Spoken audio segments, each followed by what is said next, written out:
Chapter number 12।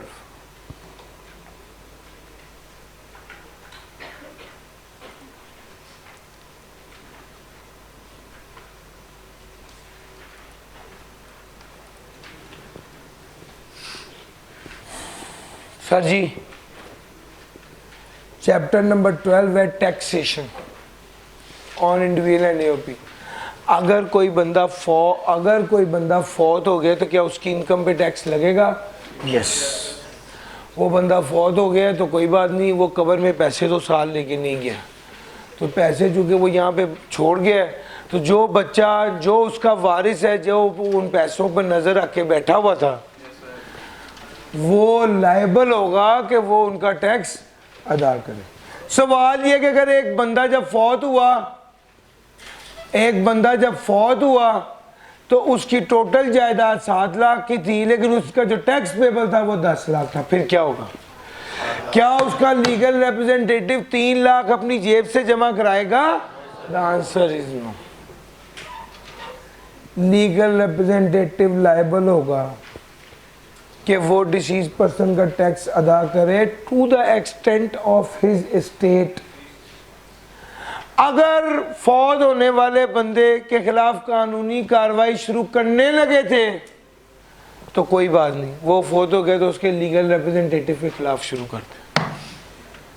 अगर फौत होने वाले बंदे के फौत होने से पहले कार्रवाई शुरू कर दी थी, वो बंदा फौत हो गया तो कोई बात नहीं, अभी ये कार्रवाई जारी रहेगी उसके लीगल रिप्रेजेंटेटिव के अगेंस्ट। बहरहाल लीगल रिप्रेजेंटेटिव कौन है? ये वो बंदा है जो रिप्रेजेंट करता है एस्टेट ऑफ द डिसीज को, जो कि डिसीज के बिहाफ पर टैक्स पे भी करना उसकी जिम्मेदारी होगी।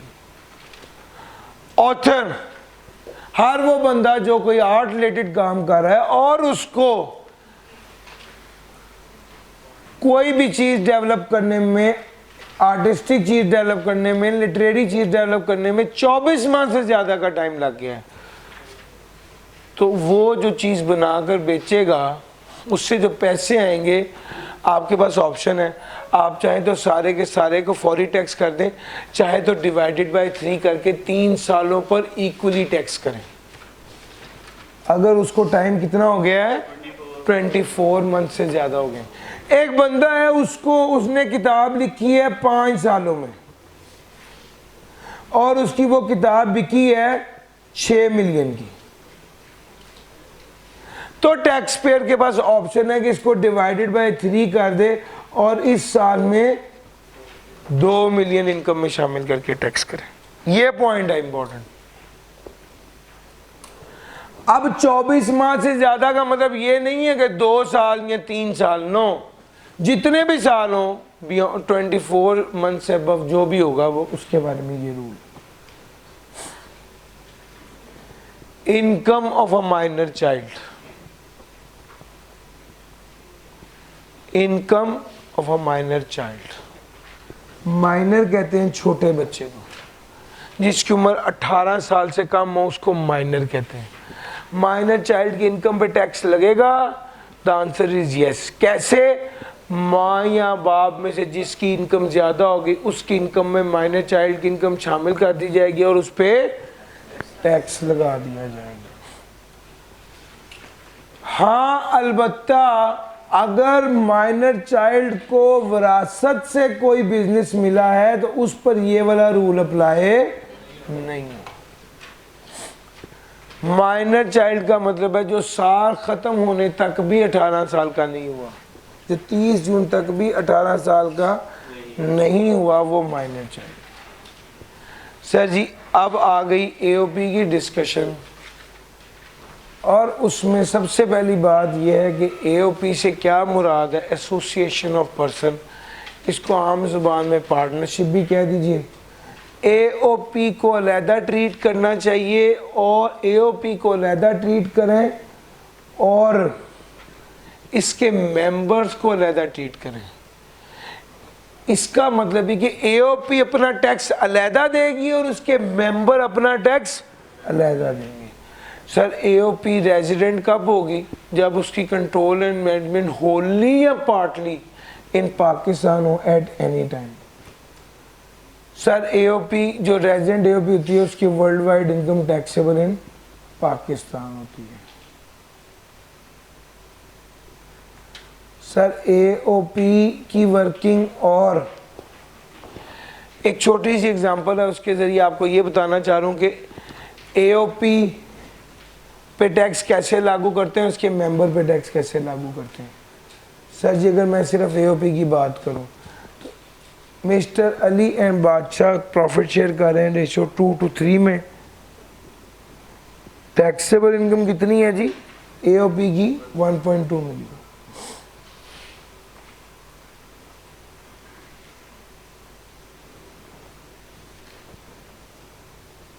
Income from business, income from other source और ज़कात। टैक्सेबल इनकम है 1.2 मिलियन। इनकम फ्रॉम बिजनेस है, इनकम फ्रॉम अदर सोर्स है और ज़कात है अली की। अच्छा और बादशाह की जो है वो इनकम फ्रॉम अदर सोर्स और ज़कात। अच्छा सबसे पहले तो एओपी की टैक्सेबल इनकम निकल आई, टैक्स लायबिलिटी बताइएगा कितनी बनेगी।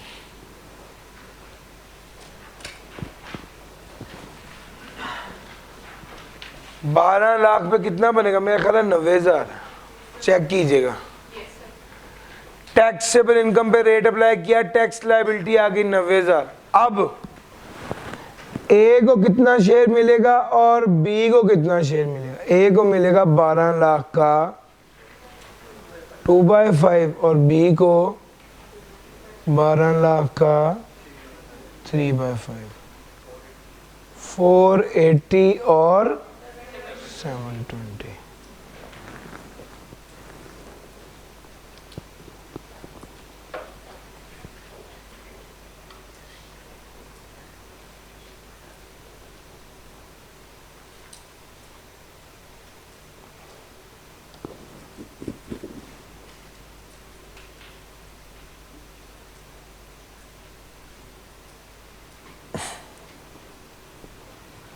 लो सर दिस इज E1। अच्छा अब एओपी की वर्किंग यहां पर पूरी हो गई है। अब हम बात करेंगे मिस्टर अली की।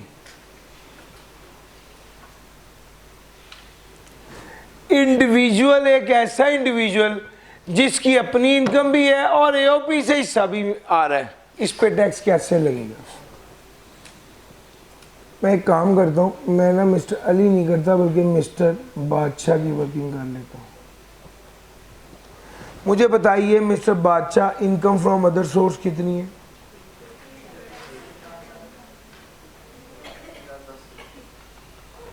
ज़कात कितनी है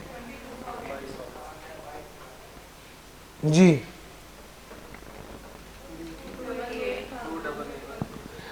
सर जी ये टैक्सेबल इनकम है। अब टैक्सेबल इनकम में शेयर ऑफ एओपी, याद रखिएगा शेयर ऑफ एओपी जो होता है उस पर टैक्स लग चुका होता है, तो वो शेयर ऑफ एओपी इंडिविजुअल के लिए, मेंबर ऑफ एओपी के लिए एग्जेम्प्ट होता है, लेकिन रेट पर्पसेस के लिए इनकम में शामिल किया जाता है। अब देखो शेयर ऑफ एओपी कितना है मिस्टर बी का, total income for rate purpose जी बताइएगा।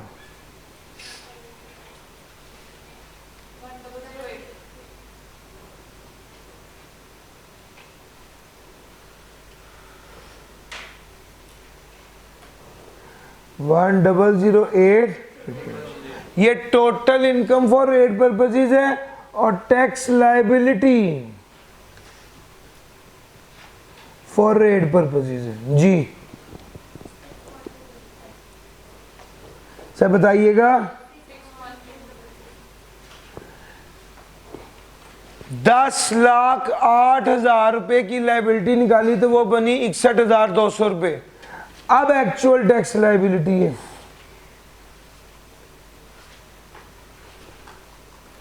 ये कैसे निकलेगी, A over B into C 61200 divided by 1,008 000 multiply bye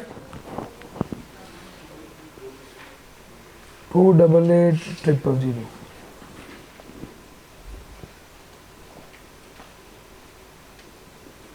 ji sir जी 17486 बस जी।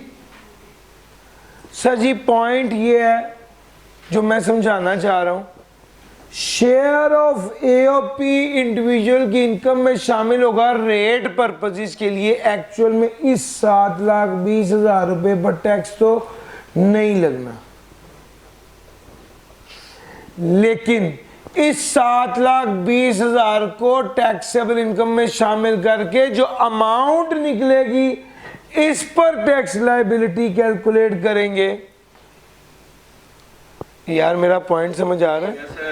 और जो रेट 10,08,000 रुपए पर जो रेट लगना था वही रेट 2,88,000 रुपए पर लगेगा। ये असल थीम है।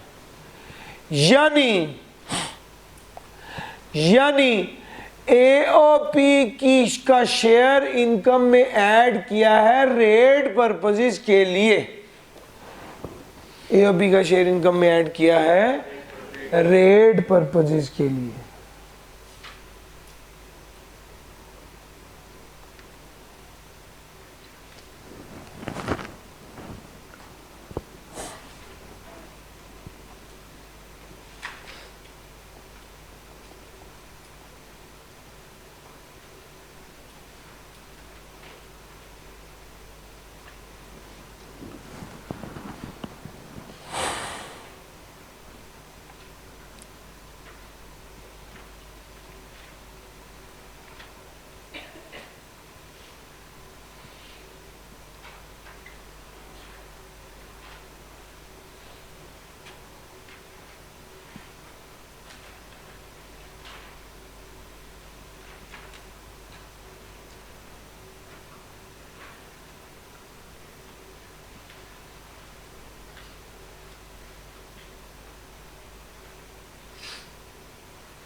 चलूँ आगे सर जी? सर जी ये थीम है इसकी, मैं आपके साथ चल रहा हूँ आगे कॉन्सेप्ट बताने के लिए।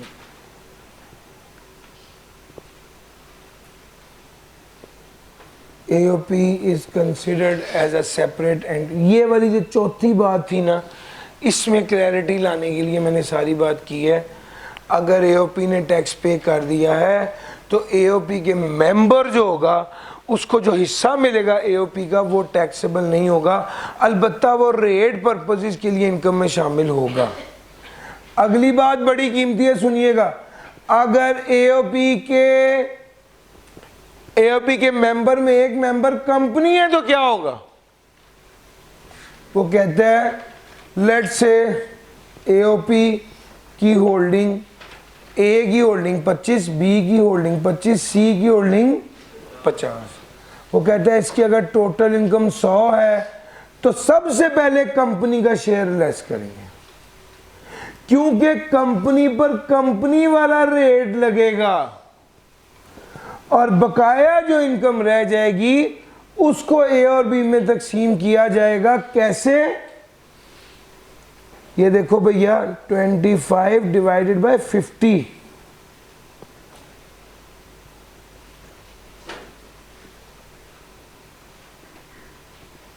25% था ना, तो 25 यहां पर आ गया, 25 यहां पर आ गया, जो बकाया 50 है। सर वो कहता है कि अगर एओपी के मेंबर्स में से एक मेंबर कंपनी है तो क्या करो, एओपी के मेंबर्स में से एक मेंबर कंपनी है तो पहले टोटल इनकम में से शेयर ऑफ कंपनी लेस करो, जो कि कंपनी जो है उस पर कंपनी का जो शेयर है उस पर कंपनी का रेट लगना है, फिर जो बाकी रह जाएगा उस पर एओपी का रेट अप्लाई कर दो। आपके पास पेपर में एक सवाल है काम काज के नाम से, वो इस कॉन्सेप्ट को अप्लाई करता है।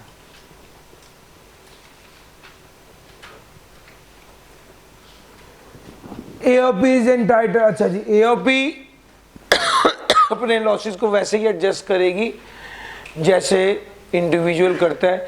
एक एओपी का लॉस दूसरे एओपी के गेन के साथ एडजस्ट नहीं होगा। एओपी का लॉस मेंबर की इनकम के साथ एडजस्ट नहीं होगा। एओपी का लॉस मेंबर की इनकम में रेंट पर्पसेस के लिए भी शामिल नहीं होगा। यानी अगर एओपी में लॉस आ जाए तो मेंबर उस लॉस को इग्नोर कर देता है। अगर एओपी में गेन आ जाए तो मेंबर उस एओपी के गेन को अपनी इनकम में शामिल करेगा रेट पर्पसेस के लिए। Yes, individual as a member of AOP. Sir ये बात हमने आपको पहले बता दी है कि रेट कैसे निकालना है। A over B into C. What is A? Tax liability for rate purpose. What is B? Total income for rate purpose. What is C? Taxable income. Sir जी ये आपके साथ सारी डिस्कशन कर ली है। कुछ न्यूमेरिकली इंपॉर्टेंट बातें हैं उसने लिखी हैं, वो आपके साथ करता हूँ। सबसे पहली बात है कि एओपी के मेंबर को कोई सैलरी, कोई प्रॉफिट ऑन डेट, कोई ब्रोकरेज, कोई कमीशन, किसी किस्म का कोई एक्सपेंस नहीं मिलेगा, या किसी किस्म का कोई खर्चा अगर मेंबर को दिया जाए तो वो एज डिडक्शन लाओ नहीं होगा, चूँकि टैक्स वाले कहते हैं मेंबर को प्रॉफिट का हिस्सा जो मिल रहा है। दूसरे नंबर पे, अब ये बात नहीं है, पहले नहीं थी, अगर मेंबर ऑफ एओपी का टर्नओवर, अगर मेंबर एक ऐसी एओपी का जिसका टर्नओवर 300 मिलियन से ज्यादा है ड्यूरिंग द टैक्स ईयर, तो उनका शेयर एग्जेम्प्ट नहीं होगा। क्या मतलब? यानी अगर इतनी ज्यादा इनकम आ रही है, एओपी का शेयर 300 मिलियन से भी ज्यादा है, अगर मेंबर ऑफ एन एओपी जिसका टर्नओवर 300 मिलियन से भी ज्यादा है तो उसका शेयर एग्जेम्प्ट नहीं होगा, बल्कि अनलेस वो अपनी ऑडिटेड फाइनेंशियल स्टेटमेंट्स को जमा करवाए एफबीआर को। This statement must be audited by chartered accountant या CMA. Member of an AOP जिसका टर्नओवर 300 मिलियन से ज़्यादा होगा, उसका शेयर ऑफ एओपी एग्जेम्प्ट नहीं होगा, टैक्सेबल होगा। हाँ, अगर वो अपनी कंपनी, अपनी एओपी जो है वो अपनी ऑडिट करवाए chart accounting, cost and management accountant से, और वो बोर्ड को जमा कराए, तो फिर जाकर उसके मेंबर का शेयर एग्जेम्प्ट होगा। सर एफबीआर ने ये बात कही, अभी थोड़ी देर पहले भी आपने देखा, मैंने प्रॉफिट बिफोर टैक्स को लिया है उसके तौर पे। सर जी अभी थोड़ी देर पहले ही मैंने, ये देखिएगा सर, आप ये सवाल पूछ सकते थे कि सर ये 12 लाख में से 90,000 लेस करें तो ये आएगा 11,10,000, आपने ये क्यों तकसीम नहीं किया? तो इसका जवाब है सचमुच में यही तकसीम होता है, सचमुच में यही तकसीम होता है, लेकिन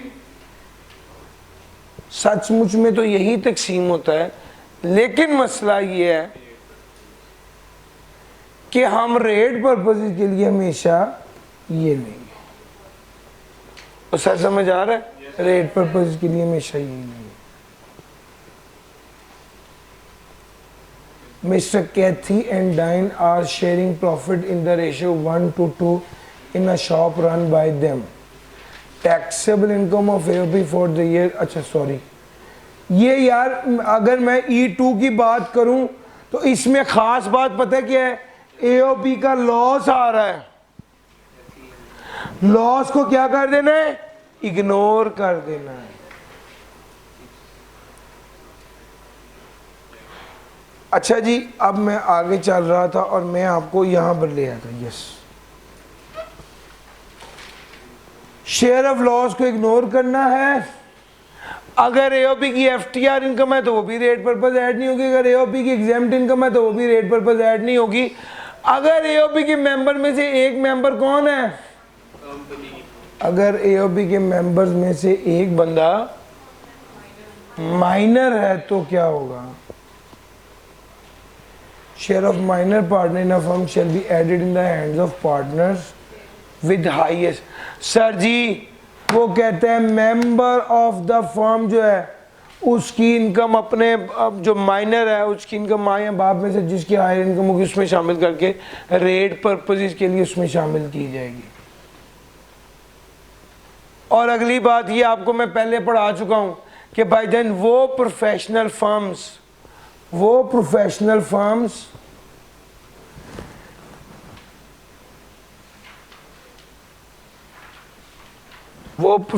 फर्म्स जिनकी इनकम कितनी है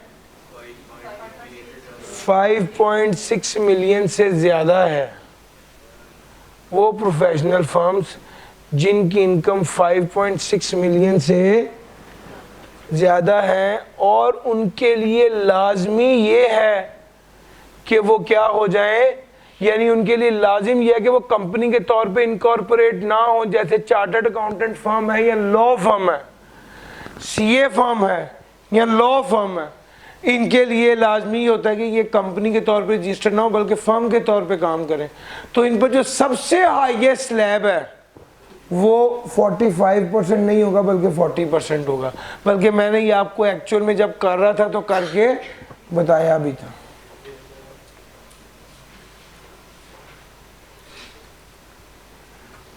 transfer of asset,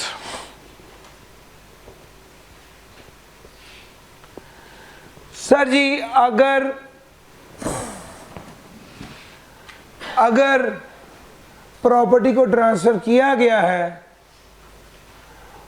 but asset remains the property of transferor, rental income of such property will be treated as income of the transferor.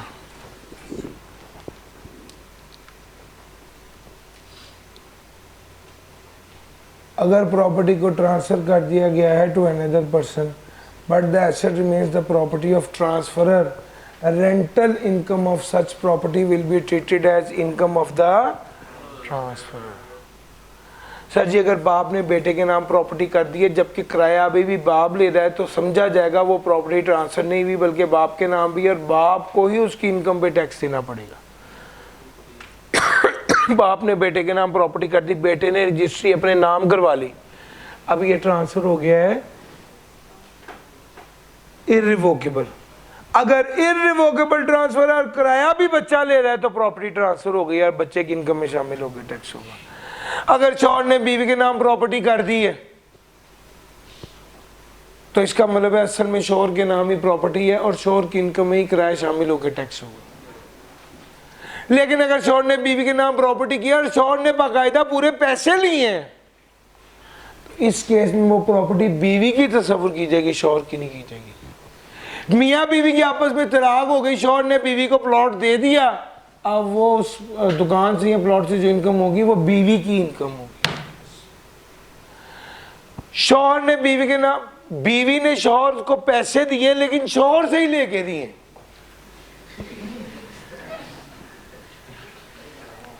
बीवी ने शौहर से लेके शौहर को ही पैसे दे दिए और दुकान अपने नाम करवा ली। अब क्या समझा जाएगा, ये प्रॉपर्टी असल में बीवी की नहीं है शौहर की है और उसकी इनकम। हम ये सारा क्यों पढ़ रहे हैं मियाँ बीवी के मसाइल, हम ये सारा सर सिर्फ इनकम के लिए पढ़ रहे हैं कि इनकम किसकी इनकम में शामिल होगा और टैक्स होगा, तो उसके लिए ये सारी बातें हम पढ़ रहे हैं। सर जी अगर कॉन्स्टिट्यूशन में तब्दीली आ गई एओपी के, अगर एओपी के कॉन्स्टिट्यूशन में तब्दीली आ गई है, where a change occur in the constitution of a firm during the tax year, the firm income is apportion for rate purposes among the partner on a time basis, the responsibility for filing the tax return in this case rest with the person who are partners in the firm on the date the firm is required to file its tax return. Sir constitution of AOP में तब्दीली आई है, एक partner बढ़ गया है या एक partner कम हो गया है या प्रॉफिट शेयरिंग तब्दील होगी, तो भाई जितने अरसे तक 3 पार्टनर थे इनकम को 3 पे तकसीम कर देंगे, 6 माह बाद 4 पार्टनर हो गए, इनकम को 4 पर तकसीम कर देंगे। Sir ji discontinuous of business और डिसोल्यूशन ऑफ एओपी खत्म हो गई है सर, हमारा सिर्फ सारा ध्यान इनकम टैक्स पे है। एओपी खत्म हो गई, जो भी मसला मसाइल हुआ अल्लाह की अल्लाह जाने, हमारी टेंशन सिर्फ एक है, एओपी खत्म हो गई, टैक्स कौन जमा कराएगा। जिस वक्त एओपी डिसॉल्व हुई उस वक्त जो लास्ट में पार्टनर थे वो उसका टैक्स जमा कराने के जिम्मेदार होंगे। अगर सक्सेशन हो गई है, सक्सेशन किसको कहते हैं, जानशीनी को, बड़े ने छोटे को अथॉरिटी इख्तियार दे दिया, इसको कहते हैं सक्सेशन।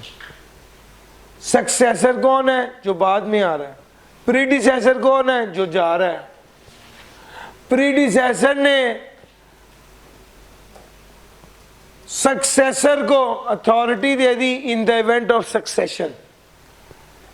अब हुआ यह है कि जिस दिन सक्सेशन हुई है उस दिन से पीछे के सारे मामलात के लिए कौन जिम्मेदार है, प्रीडिसेसर।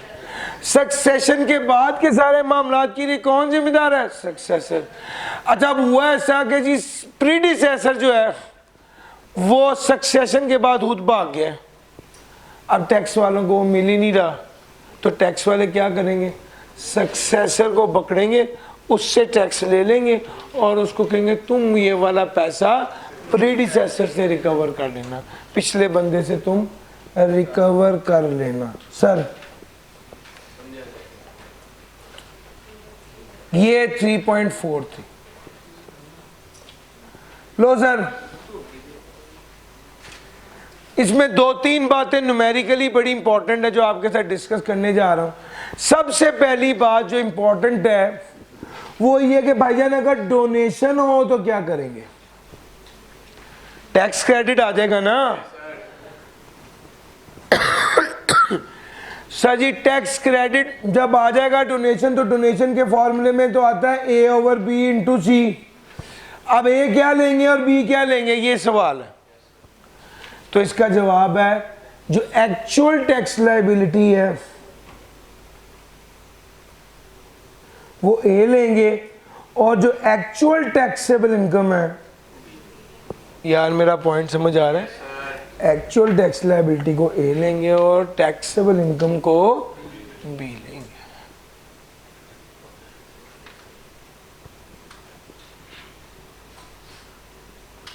लो सर, उसके बाद आगे आ गया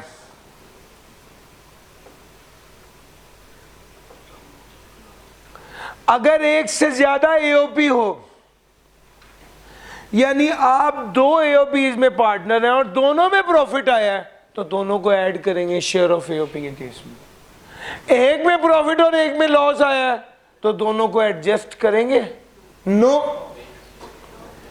आप एबीसी के भी पार्टनर हैं और डीईएफ के भी पार्टनर हैं। एबीसी में लाख का प्रॉफिट आया है, डीईएफ में 2 लाख का प्रॉफिट आया है, शेयर ऑफ एओपी कितना बनेगा, एबीसी में 50,000 का लॉस आया है, डीएफ में 1 लाख का प्रॉफिट आया है, कितना होगा, 50,000 होगा भाईजान शेयर ऑफ। इसको इग्नोर कर दो ना, जब लॉस आ रहा है तो उसको क्या कर दो, इग्नोर कर दो। सर ये वाली बात है E5 में समझाई हुई, सर E6 में एक बात समझाई हुई है। अगर सर जी ये बात समझिएगा, अगर टैक्सेबल इनकम में एडजस्टमेंट्स रिलेटिंग टू पार्टनर है, अगर टैक्सेबल इनकम में एडजस्टमेंट्स रिलेटिंग टू पार्टनर है तो फिर टेबल बनेगा।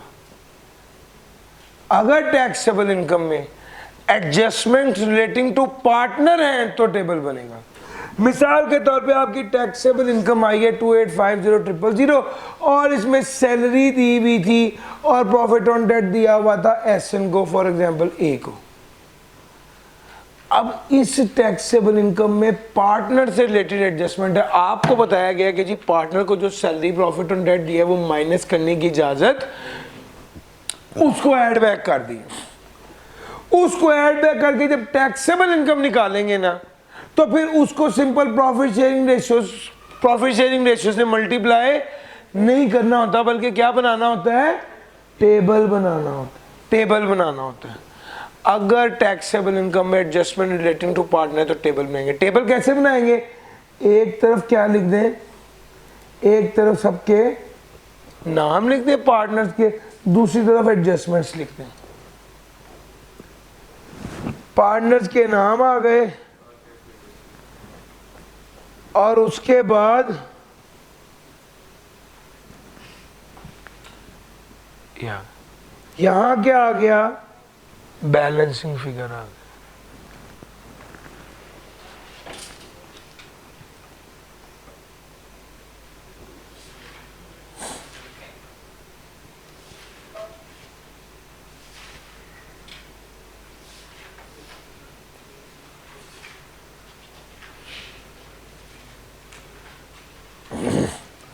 यार पॉइंट समझ आ रहे हैं। अगर एडजस्टमेंट रिलेटिंग टू पार्टनर होगी तो टेबल बनेगा।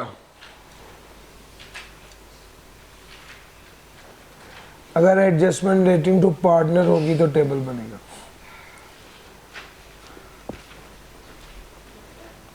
आपका पास पेपर है एक,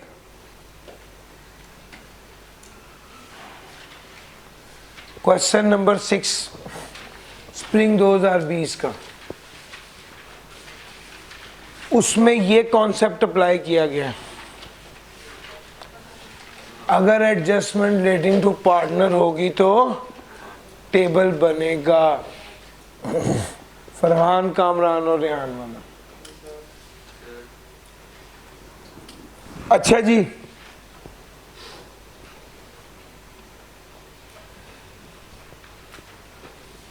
इसके पास पेपर में एक सवाल मैंने कराना है।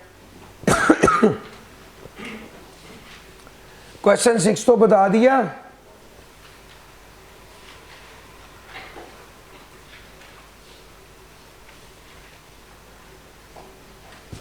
क्वेश्चन नंबर 7 लिबास एंड कंपनी। आपकी अटेम्प्ट आ रही है टैक्स ईयर 2020।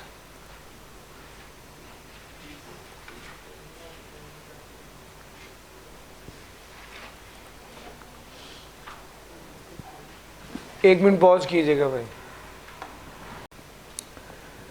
लिबास and company is an AOP with 3 members. बहुत अच्छा सवाल है और सोचा हुआ था मैंने कि ये वाला सवाल कराऊंगा, अगर टाइम बच गया तो। काफी ज्यादा चीजें इसमें सीखने वाली हैं, जरा देखिएगा। Libas and company is an AOP with 3 members, Saba, Junaid and Akram, sharing profit and loss in the ratio of 1:1:2।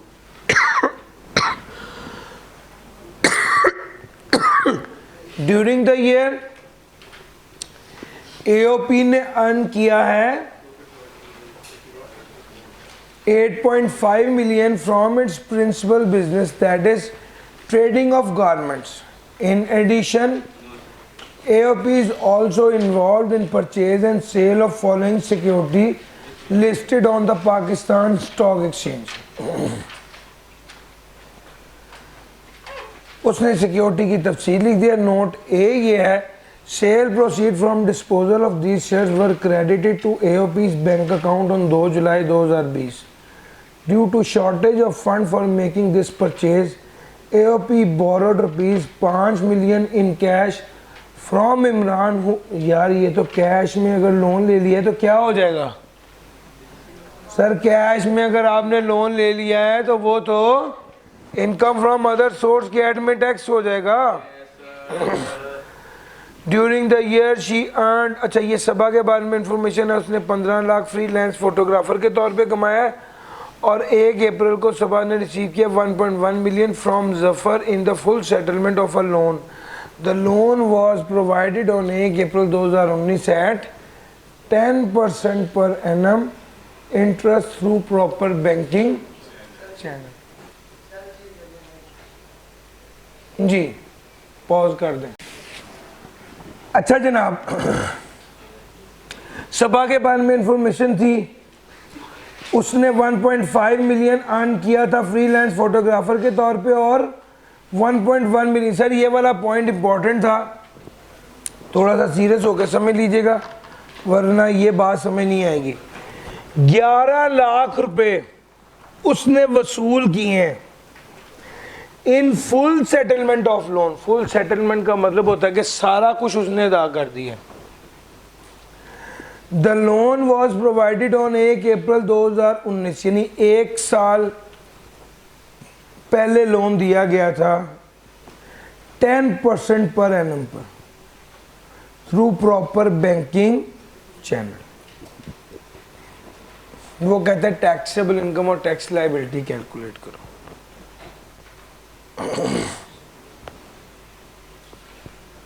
Taxable income और टैक्स लायबिलिटी कैलकुलेट करो। अब हमने करना क्या है, सबसे पहले एओपी की वर्किंग करनी है, लिबास and company, computation of taxable income and tax liability. Computation of taxable income and tax liability. Tax period कौन सा है, टैक्स ईयर 2020। सबसे पहले हम करते ये हैं कि कैपिटल गेन देख लेते हैं। सर ये सामने लिखा हुआ XOK लिमिटेड, शेयर्स कितने के खरीदे, 2 लाख शेयर थे, 200 के हिसाब से खरीदे थे और 2 लाख शेयर 225 के हिसाब से बेचे हैं। पैसे आपको 2 जुलाई को यानी साल खत्म होने के बाद पैसे मिले हैं।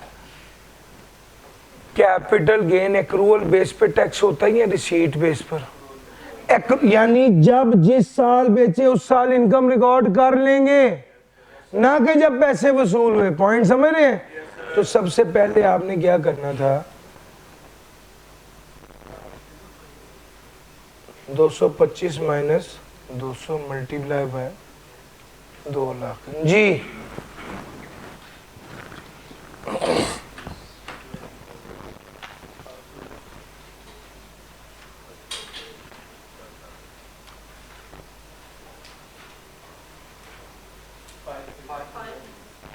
$5 मिलियन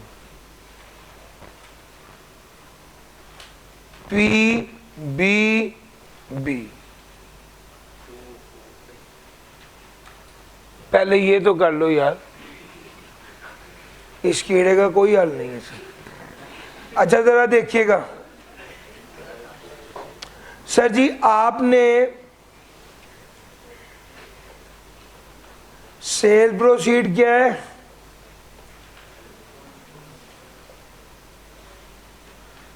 1 लाख इंटू 180 जी।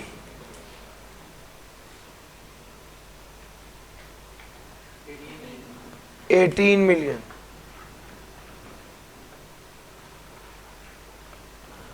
उसके बाद क्या करेंगे, कॉस्ट। अब बड़ी ध्यान से सर जी, 55,000 रुपये पहले थे, 55,000 शेयर्स हमारे पास पहले थे जो 145 के हिसाब से खरीदे हुए थे, और 1 लाख शेयर्स हमने अब खरीदे हैं 150 के हिसाब से।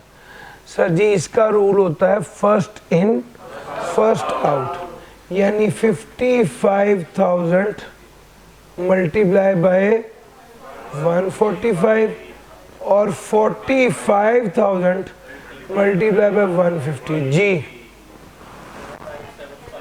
7975 जी। दूसरा जी, मुझे गेन बताइएगा, दोबारा बताइएगा।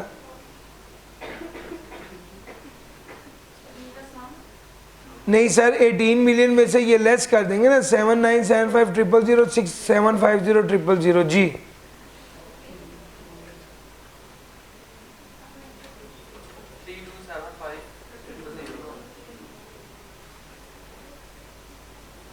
ले सर, एक्सओ के भी हो गया और पीबीपी भी हो गया, और तीसरा कौन सा था सर?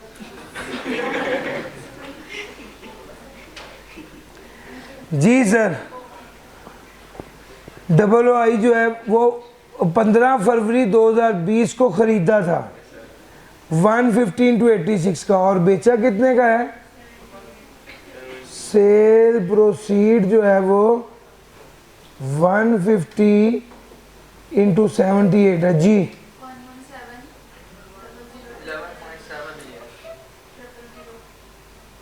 कॉस्ट क्या है सर? 150 into 86 जी।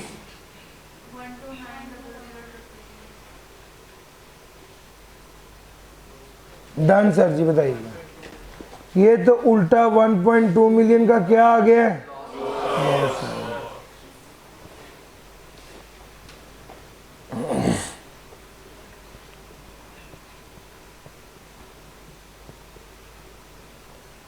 ले सर जी,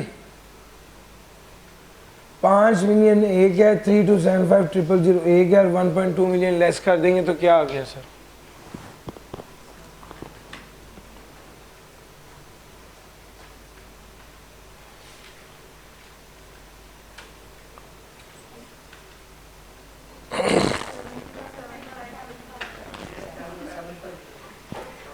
सेवन 7075। लो सर जी, ये हमने इसकी वर्किंग कंप्लीट कर ली। अलबत्ता नोट 2 में लिखा हुआ है 5 मिलियन इसने कैश में बोरो किया था, वो तो इनकम फ्रॉम अदर सोर्स होगा। सर जी एक तरफ आ गया कैपिटल गेन 7075,000, दूसरे नंबर पे इनकम फ्रॉम अदर सोर्स, वो कितना था सर? और क्या चीज है? AOP earned profit before tax of rupees 8.5 million जी।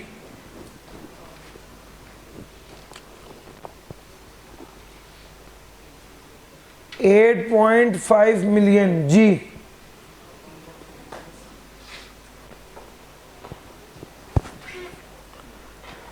AOP earned profit before tax of rupees 8.5 million from its principal business। Sir ये बिजनेस इनकम है ना, ये यहाँ पर सिंपली ऐड कर देते हैं।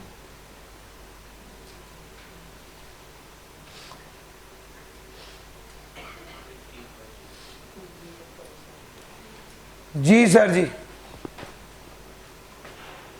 टोटल कीजिएगा।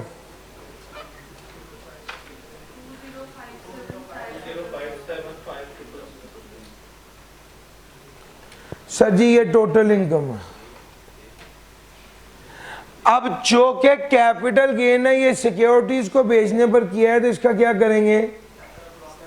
ये सेपरेट ब्लॉक ऑफ इनकम है जी। कितना? 7075। ये लेस कर देंगे। ज़कात है कोई?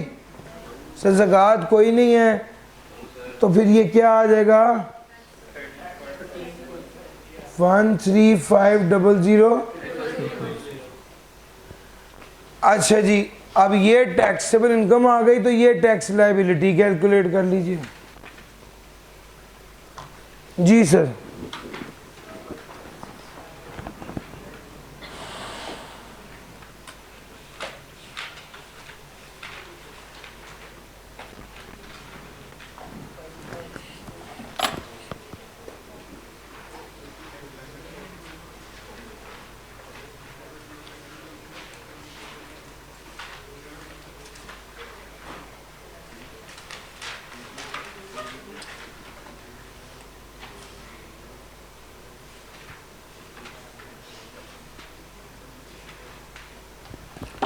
जी सर,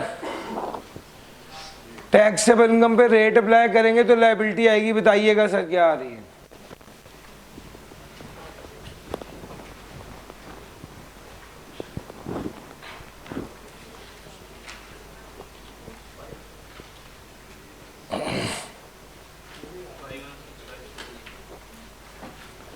प्लीज कंफर्म कीजिएगा। 5165,000 जी। टैक्सेबल इनकम आ गई, उस पर टैक्स लायबिलिटी निकाल ली। अब क्या करना है? Tax on separate block item. अच्छा, जरा इन सब के केसेस में देखिएगा, होल्डिंग पीरियड जो है वो सबका 1 साल से ज्यादा है। 2022 से पहले अगर आपने किया है तो 12.5% रेट लगना है, यही पड़ा है ना? तो इसका 12.5% रेट लगा दीजिए।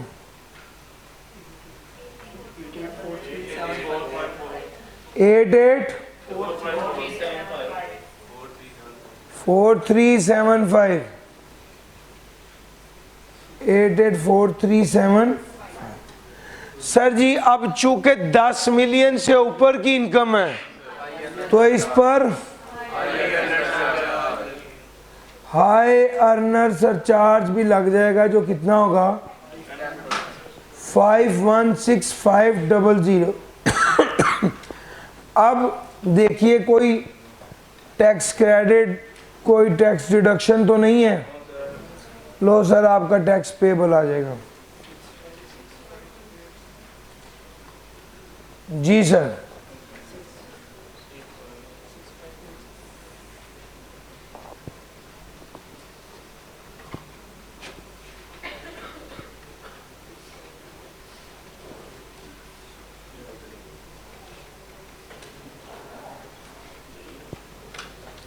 जी सर बताइएगा। 60493 प्लीज कंफर्म कीजिए, यही है?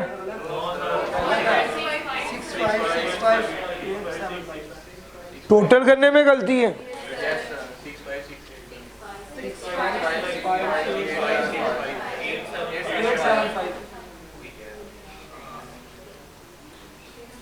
जी सर जी, डन हो गया। लो सर, इस तरह से हमने ये करना था सवाल। ये टैक्स पेबल तो लिख लिया। अब हम चलते हैं दूसरे पार्ट की तरफ, जो है टैक्सेबल इनकम और टैक्स लायबिलिटी तो हो गया। ये इंफॉर्मेशन रिलेटिंग टू सबा है, यहां पर लिखते हैं सबा computation of taxable income and tax liability. और तीसरे नंबर पे क्या है? टैक्स ईयर 2020 जी।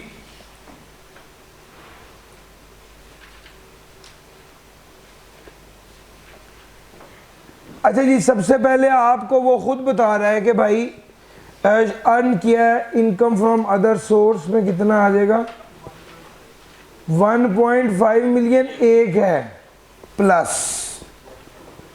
1.1 मिलियन है ना, सबा रिसीव 1.1 मिलियन फ्रॉम जफर। अब मेरी बात आराम से सुनिए, 1.1 मिलियन है। यहां पे जो बात समझने वाली कि अगर आपको टोटल 11 लाख मिला है और उसमें 10% मुनाफा था तो आपने लोन कितना दिया होगा? तो भैया ये इसका मतलब है 11 लाख 1.110% है। यस और नो? जी बताइएगा।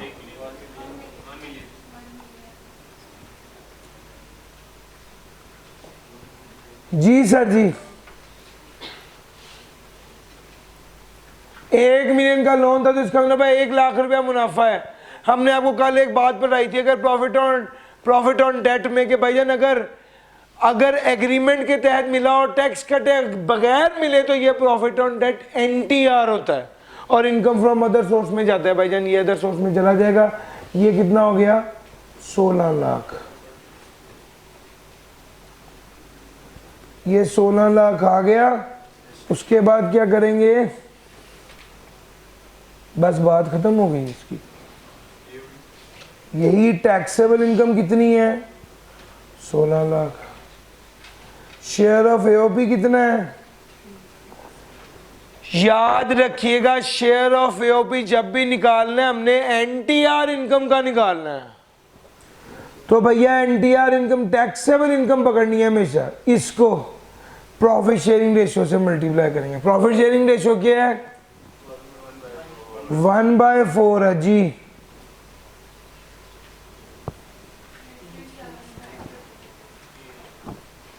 कितना सर जी? 337 total income. Total income for rate purpose जी 497,500। Total income for rate purpose के बाद है tax liability for rate purpose जी। Total income for rate purpose के बाद आ गया tax liability for rate purpose.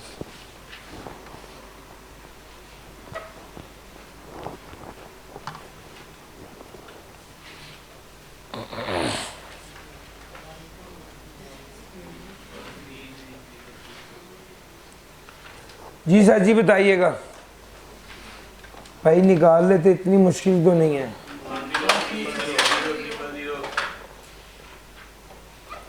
दोबारा बोलिएगा। 1360000 actual tax liability A over B into C. Now what is A? 1360000. What is B? 4975000. What is C?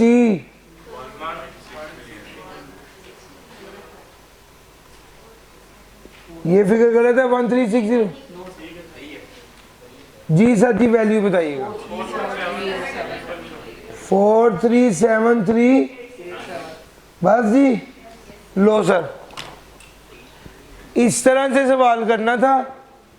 एक अच्छा सवाल था एओपी का, जिसमें कैपिटल गेन भी टेस्ट हुआ था, जिसमें एओपी की भी डिटेल टेस्टिंग थी। बहरहाल मेरे मुताबिक आपको कम से कम आज क्वेश्चन नंबर 6 जो मैंने मार्क करवाया वो करना चाहिए। क्वेश्चन नंबर 7 मैंने करवा दिया है। क्वेश्चन नंबर 8 लाजमी करना चाहिए। ये वो वाला सवाल है जिसके अंदर कंपनी जो है ना उसको शेयर मिलना है।